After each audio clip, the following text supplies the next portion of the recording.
Вітаю вас, дорогие подписанты канала Солнечное Святло. Я вам вельми рада заўсёды. Не забываемся ставить лайки и писать комментарии. Мне цікаво читать ваши отгуки. Ну а сегодня я хочу вам показать свою живую вышивку и крыху поболбатать на белорусской мове. Я вышиваю теперь снежную постель дизайнера Химера, и мне вельми хочется завершить ее до конца этого года, 2024. На данный момент я уже начала вышивать фон. Это ялины, які видать удалечені із правого боку даденої картини. Часу у мяне чамусьці вельмі мала, нейкія справы, увесь час адцягваюся на іншае і вельмі хвалююся, што я свой план не выканаю. Приступим до вышивки. Перед вами я буду вышивать ниточку под номером 3747 ниточкой СХС. И будем потиху гутарить.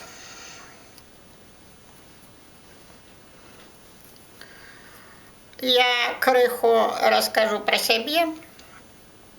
Не знаю, чи добре там вы видите.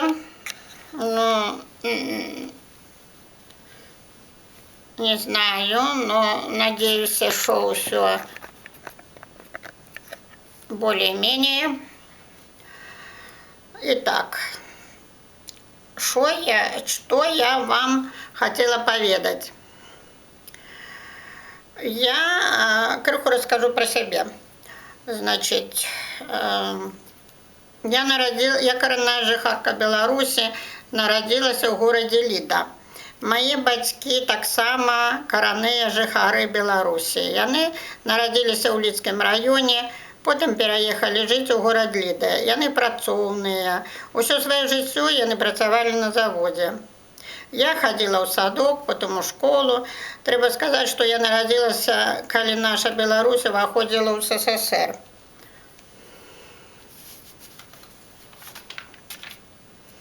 Вучылася я ў школе нумар 8 гэтага горада. Школа толькі пабудавалася, і туды прымалі дзяцей з іншых школ выдатнікаў. Да гэтай школы я вучылася першы клас у школе нумар 4 на выдатна. Нас вучылі толькі на рускай мове. Беларускую з дыялектамі мову я чула толькі дома, ад бацькоў. У школе нумар 8 нам з 2 класа выкладалі англійскую мову, а ўсё астатняе было на рускай, і толькі быў адзін урок у тыдзень беларускай літаратуры. Там мы чыталі аповесці, вершы на беларускай літаратурнай мове. Чаму я вам вырашыла пра гэта расказаць? Проста я сваёй гісторыі беларускай не ведала. А нядаўна я вырашыла з'ездзіць на экскурсію ў Мерскі замак, аб чым я ўжо паведавала вам у іншых відэо, і Несвіжскі замак.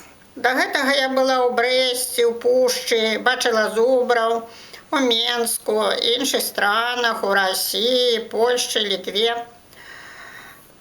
Я пералапаціла мора рознай інфармацыі, каб зразумець, пры чым тут да нас гэтыя радзівілы. Я даведалася аб сваіх далёкіх продках.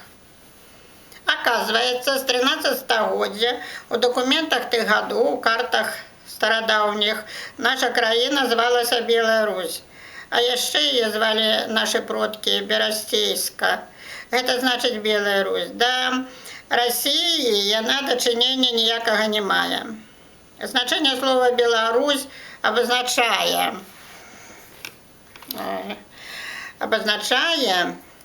незалежная, свабодная, якая ніколі не знаходзілася пад татара-мангольскім ярмом. Беларусы самы чысты славянскі народ, выток усяго славянства. Беларусы характарызуюцца такімі якасцямі, як працавітасць, разважлівасць, мужнасць, сціпласць. Яны валодаюць высокім узроўнем адукаванасці, шырокім культурным кругаглядам. Іх ідэаламі з'яўляецца сумленне, дабрата, любоў да людзей, прыгажосць, гармонія. У 13 стагоддзі нашы продкі аб'ядналіся з балтамі і у дзяржаву Вялікае княства Літоўскае.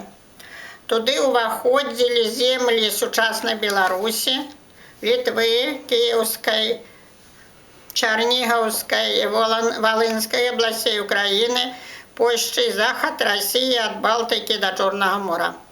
Гэта была моцная дзяржава. Усе зваліся літвінамі. Сталіцай гэтай дзяржавы спачатку было мястэчка Новагрудак. Ён знаходзіцца ў Беларусі. Па сваё крыло ўсіх сабраў вялікі князь Міндоўг, першы кароль Вялікага княства Літоўскага. Яго каранацыя была праведзена ў 1252 годзе ў Новагрудку.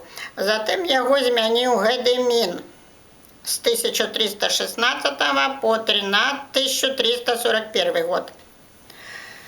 Из-за постоянных набегаў татараў, войнаў з Галіцка-Валынскім княствам і крыжакамі з Новагрудка Гедэмін пераносіць сталіцу ў горад Вільно. Гедэмін разбіў нямецкіх рыцарей каля Гродна, а ў 1306 годзе камандаваў абаронай горада ад тэўтанаў.